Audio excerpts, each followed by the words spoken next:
We've been talking this week a lot about, during these Lenten weeks, a lot about peacemaking. Remember Jaden's story last week? There was one piece of pizza, and the teacher, who was a peacemaker, divided it in half for the two students who wanted it. Simple act of peacemaking. Well, I'm going to tell you guys a peacemaking story about who I think was one of the most courageous peacemakers I know. And it's when I was in Egypt a few years ago. My brother was working in Egypt, and I went to visit him. And one afternoon, I went out to the great mosque in Cairo, just on the edge of the old market. And lots of pilgrims, Muslim pilgrims, come from all over the world to this special mosque to pray and to venerate the saint there. And around the mosque are lots of little shops for the pilgrims to buy little souvenirs or tokens for prayer. So, for example, they might buy a prayer mat, or they might buy a Quran. They might buy a big picture of the Kaaba in Mecca, something like this. Well, I was wandering, and I just went into one of these stores. And I was the only person in the store. And the store owner was a very distinguished-looking Muslim man, an older man with a prayer hat and long white robes. He even had, his beard was dyed with henna, which is like a sign that he's been on the Hajj, on the pilgrimage to Mecca, which sort of sets him apart as a very distinguished member of the community.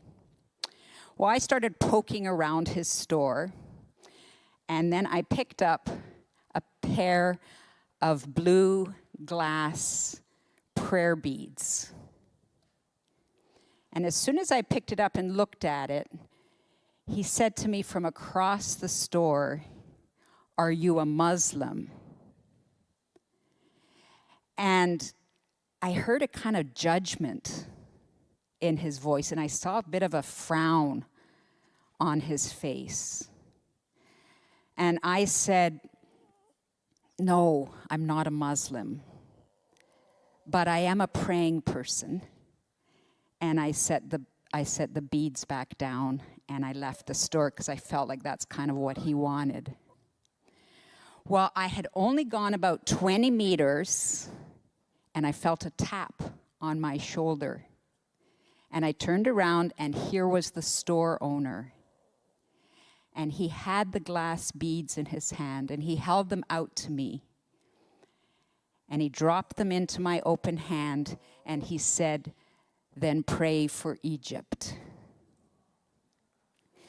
And you know, the reason I think that he is the most courageous peacemaker I know is because in a moment, he was able to let go of some deep-held biases, of a barrier, of a script. We're given these scripts from early on.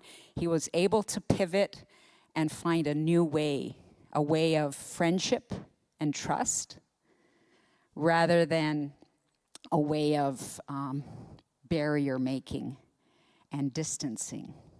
So, you know, I brought those glass beads home, and I put them on the prayer shelf beside my bed. And every day I pray for Egypt, and I remember that man, and I pray for him and his store.